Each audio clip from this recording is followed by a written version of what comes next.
The way I predict AI going, AI assistants will become way, way more personal. It's not remembering what you typed in that session, it's remembering everything you've ever asked it. It's getting to know you. 3, 2, 1, let's go!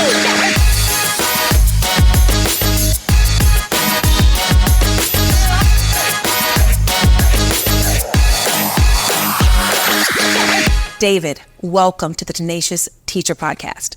I'm really excited to talk with you. You have an incredible and I think unlikely path to public education. So let's get started, okay? Okay.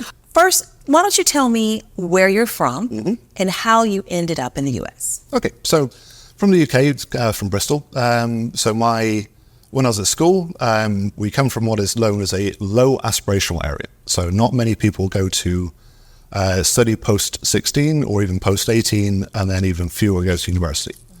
So in the UK, you can drop out of school at 16 with only basic general knowledge qualifications. A lot of people then go into trade schools, just working retail, working in small companies, but that's fine. If they don't want to pursue their education further, they don't need to. Your second option then is to go through to 18, where you study at A levels, which puts you a little bit higher up the ranks. You might do more further math, that type of thing, or then university. So in my hometown of the year group I was in, there was about 360 people in that year group.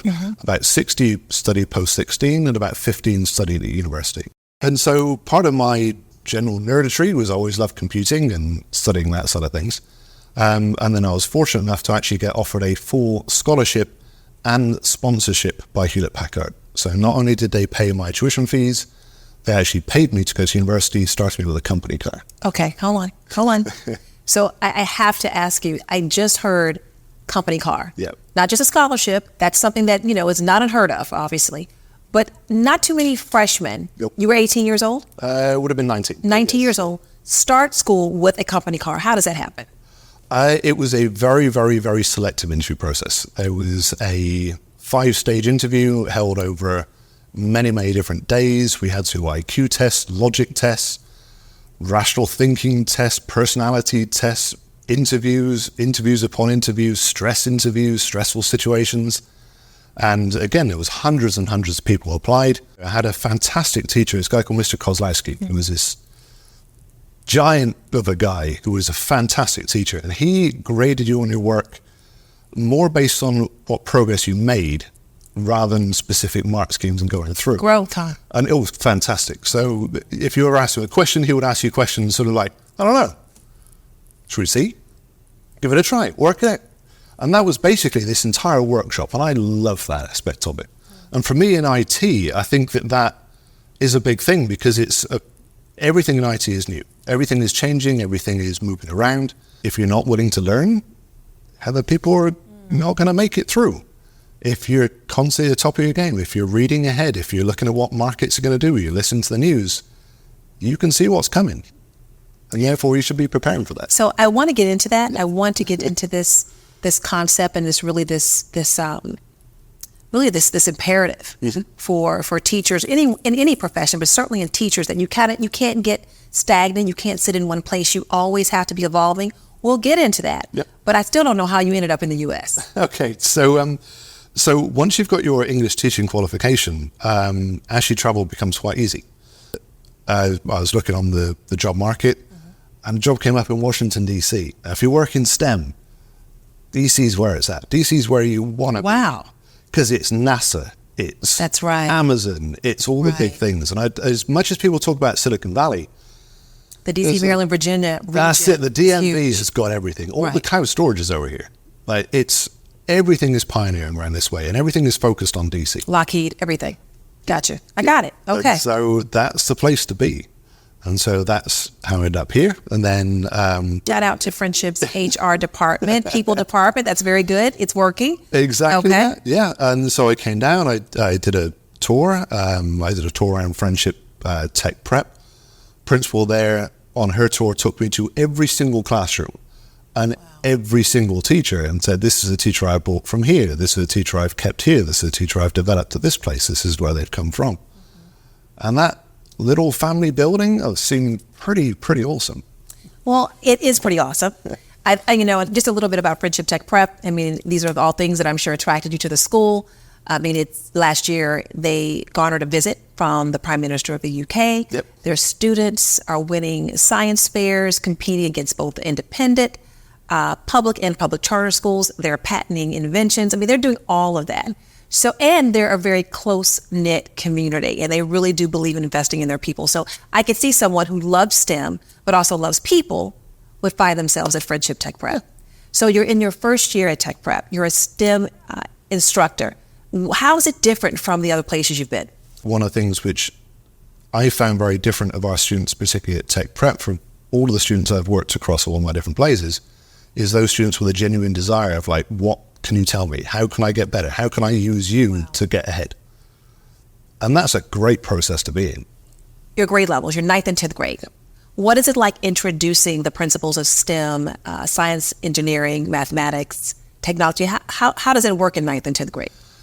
So it's interesting because there's so much ahead of them. And I think that sometimes they don't necessarily realize how far they can go with this, and that the fundamentals where we're going to build from are so vitally important. And so therefore, they may view it as like, oh, this seems really easy, or this is incredibly challenging, but it's laying those foundations. And I think especially with a STEM subject, it's not necessarily teaching them any specific one solution to one problem. So one of my classes is going to be building an arcade cabinet and then designing games. Arcade cabinet? Yes. Okay. Yeah, because we're hopefully going to have an elective of game design. That's awesome. So, and then I've got another bunch of students as well. We're building a complete diorama for Star Wars, of which then they've built some models, because I don't think if you're good at a class, doing more of the same thing is not challenging. Are the kids selecting these projects, or do you have a roster if they can select from? How does it work? Some of them are my personal projects, which I think would be really fun to do. Right. And if they seem interested in those projects, they go, can I help with that? And they go, yes, of course you can. That's awesome. And I think that for me, but as well, students will come up with, oh, can I work on this? This is something I want to develop more. But also, like, sir, what can I help with? What's going on? What's new? What's this shiny thing you've just got arrived in your classroom? Right. And so therefore, that idea of a love of learning, and I think that show and tell aspect is something for me in a STEM subject is very important. So it's really interesting, you're connecting, or maybe perhaps you are spurring this love of learning by connecting with things that A, are relatable, B, are things that they enjoy. And I'm even wondering, do they even know you can have a career out of this? I'm building game board cabinets. Perhaps, of course, there's coding and gaming, but what's the pathway for me? Are they first learning about these careers in your classroom? Well, try learning to, more? As much as I can. So therefore, I think when you're a student, you're very much stuck in these rigid paths. Well, I study math, geography, English, literature. And the actual idea that there's a career at the end of this, then. And I think that there's not enough across the board of, all of children, of seeing that you could do this as a job. So, this really leads me to an issue that is top of mind for educators in schools. Really, how do you bring this whole concept of AI in a really smart and thoughtful way into the daily learning experience? And again, like I said, books are my love. Yep. I mean, the closest I've gotten to AI, honestly, are my favorite science fiction novels and my Chat GPT app on my phone. But we know it's bigger than that, right? We know that, close to 45% of teens are saying they're already using AI to finish homework and to do other things that are, kind of academic related. That number jumps up about, maybe 10 or 15% when you look at college students. Yeah. So, even if you're a bit hesitant about it, you need to embrace it, and you kind of got to get ahead of it, right? Yep, absolutely. And that's exactly as you put it. It's happening. Right. In the same way that we were told at one point that, you're never going to have a calculator with you, so therefore you've got to learn math. And now we've got phones, and now we've got access to the internet. Absolutely. And it used to be difficult to go to the library because if you didn't have a bus pass or you didn't have the money for the ticket, you couldn't go to the library. We've got everything at that immediately to hand. And I think that one of the things we'll be very careful at is the constructive and useful use of AI. Okay. I think through that, it's literacy, actually, in my opinion, is the key to it. Because what a lot of people will do, students, adults included, they will type in an answer, they will assume what they've got out is correct, and they will blindly copy it. That's quite scary, because for one, it's then closing off the fundamental learning. And especially as I'm helping a few friends of mine who are computer science teachers, what they're finding is that students are able to use ChatGPT or an AI program to put their assignment in. It will give them a really good answer for the easy to moderate level questions. But what it won't do is the high level stuff. It won't do the things that no one's ever done before. And so if people are bypassing the easy knowledge and assuming they understand the easy knowledge, they never get to the harder stuff. And I think that is a challenge, and I think it's a current challenge for teachers, is how they need to rewrite their curriculum so that you can use AI constructively or can't use AI. So therefore you have to think for yourself. And that, for me, my subject is a lot of like hands-off, a lot of demos, a lot of videos, a lot of explanations. And so we're actually going a little bit away from more written assignments into more, show me what you can do. Explain this problem, fix this problem. Right. So I think one of the biggest challenges for teachers, teachers who are, putting in long hours, who are really, I think focused on doing a great job, doing an exceptional job, is even the time to embrace this new technology, the time to perhaps shift their teaching practices so they can embrace AI in a thoughtful and responsible way. I'd like for you to tell me, how do you think AI would really help teachers do their jobs and do their jobs well? And what are you seeing as some of the major impediments to teachers embracing AI? So its access to AI is a big one. So a lot of schools haven't decided on their policies, what is acceptable, what is not acceptable use of AI. And that's something which, I'm trying to help Friendship to work on and demo different programs and work out what should be the way through for AI, because we're all early days in it right now. There's people developing it, but there's no consumer experts yet. And I think that for me and for helping a lot of teachers, I've used it a lot for differentiation.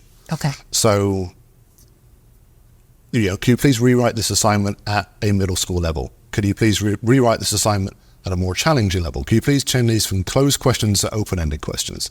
Can you please take this assignment and make it into a multiple choice quiz?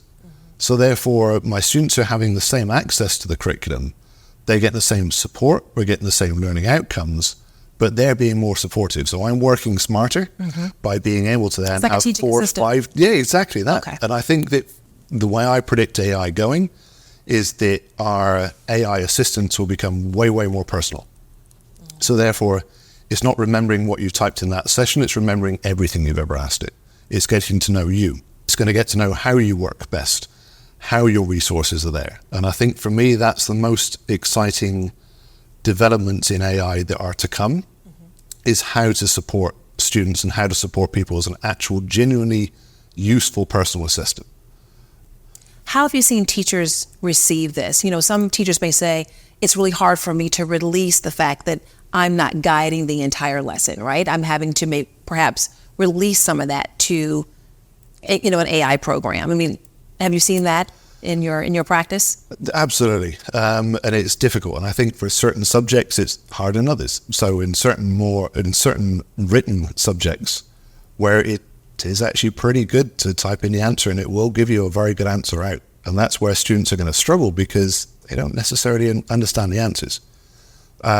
I think that we are still on that cusp of teachers being brave enough to use it. Right. And I think that teachers are very protective over their time at the moment. And I think that through more dedicated training and more support and more guidance and more coaching, they might be able to see how it could fit into their lives a little bit better. What are your hopes for your students? I hope for them to do whatever they want. And I think that that's something which is somewhat tricky, I think, with teaching in general, because you love your subject and you want all your students to go learn your subject. Of course you do. But what you should be doing is open up all the world for them. You could have worked anywhere, but you've chosen public education. You've chosen to invest yourself at Friendship Tech Prep in Ward 8 in Southeast Washington, D.C. And for that, we are grateful. I look forward to visiting your classroom. You're always welcome. Thank you. Okay. All righty. Thank you.